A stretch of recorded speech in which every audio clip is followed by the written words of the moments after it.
Hello दोस्तों, नमस्कार। तो आज हम आपके लिए लाए हैं क्लास 10th साइंस चैप्टर 2 जो आपका है अम्ल क्षार अम्ल लवण। उससे एक very most important question.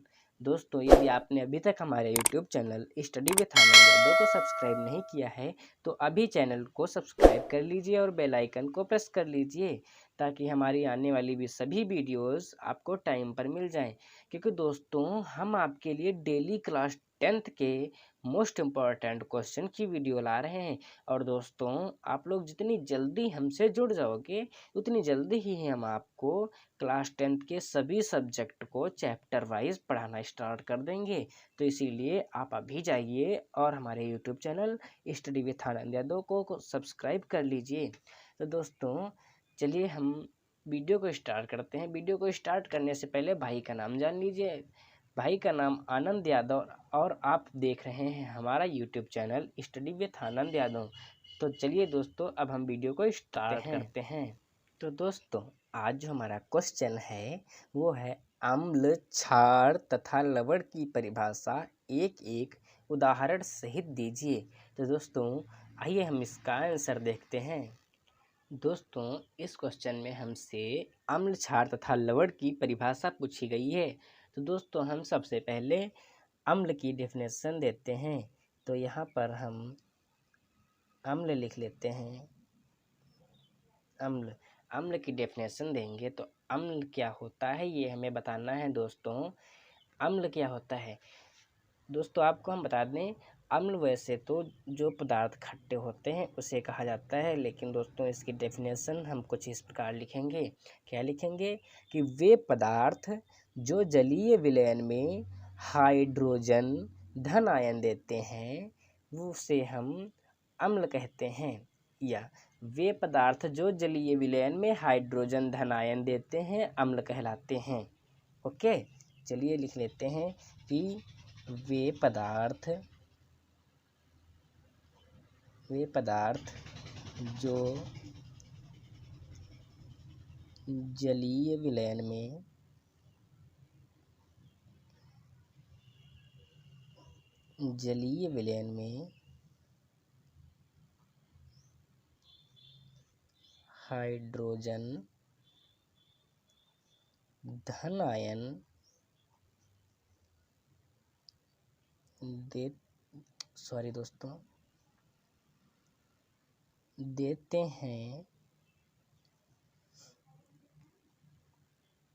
Hydrogen धन आयन देते हैं अम्ल कहलाते हैं। ओके, वे पदार्थ जो जलीय विलयन में हाइड्रोजन धन आयन देते हैं अर्थात H+ आयन देते हैं उसे हम अम्ल कहते हैं या वे अम्ल कहलाते हैं। तो दोस्तों, इसे हम उदाहरण के माध्यम से आइए देख लेते हैं। उदाहरण हमारा है, यहाँ पर लिख लेते हैं उदाहरण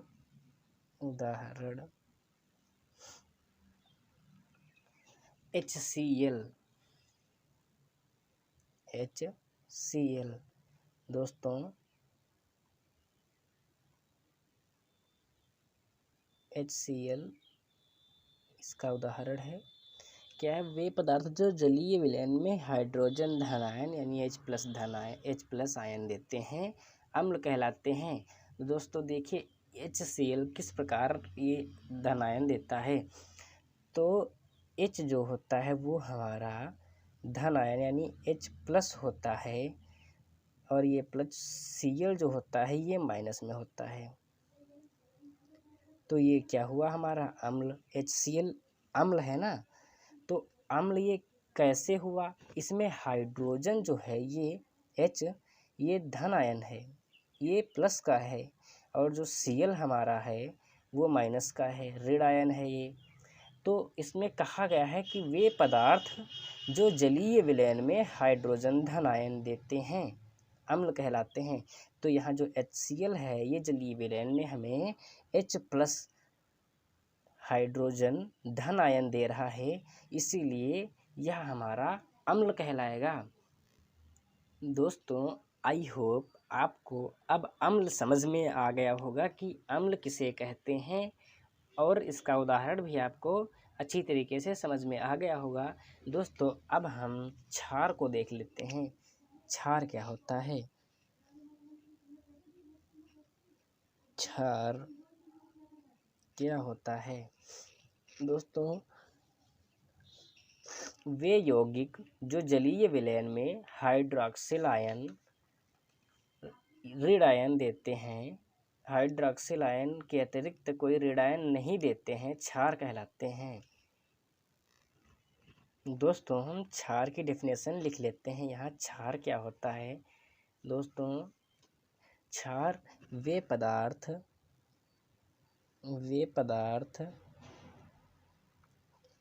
जो जलीय विलयन में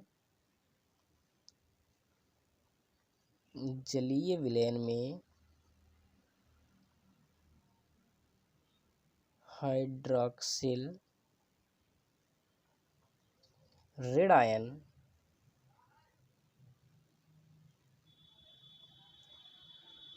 अर्थात OH माइनस आयन देते हैं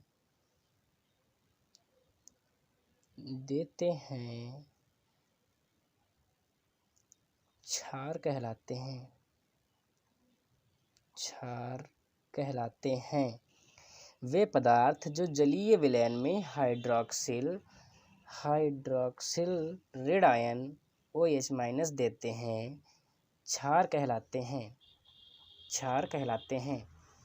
तो दोस्तों अम्ल जो हमारा था वो जलीय विलयन में हाइड्रोजन धन आयन दे रहा था, और ये जो क्षार है वो हमारा जलीय विलयन में हाइड्रॉक्सिल ऋण आयन दे रहा है, वो हाइड्रोजन धन आयन, और क्षार हाइड्रॉक्सिल ऋण आयन देता है। ओके दोस्तों, इसे उदाहरण देकर एक समझ लेते हैं उदाहरण से। तो दोस्तों उदाहरण हमारा है, उदाहरण क्या है? NaOH। दोस्तों ये देखिए किस प्रकार कार्य करता है। NaOH जो है हमारा, ये Na ये है धन आयन, और ये जो प्लस में OH है, OH क्या है? हाइड्रॉक्सिल।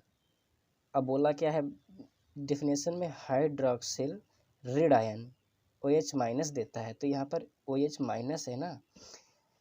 Na तो है प्लस में, Na प्लस में जो OH बचा ये OH ऋण आयन देता है, इसीलिए ये है NaOH क्षार कहलाता है।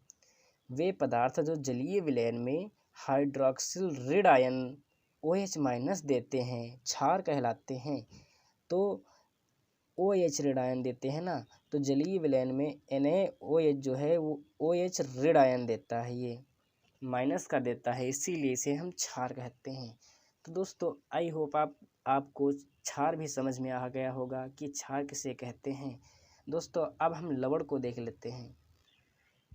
दोस्तों जो हमारा लवण है वो उसकी डिफिनेशन कुछ इस प्रकार है कि वे पदार्थ जिनके जलीय विलयन में हाइड्रोजन धन आयन के अतिरिक्त कोई अन्य धन आयन हो तथा हाइड्रॉक्सिल ऋण आयन के अतिरिक्त कोई अन्य ऋण आयन हो, लवण कहलाते हैं। दोस्तों जैसे क्षार में था OH माइनस यानी हाइड्रॉक्सिल ऋण आयन, तो लवण में हाइड्रॉक्सिल ऋण आयन ना हो बल्कि कोई अन्य ऋण आयन हो।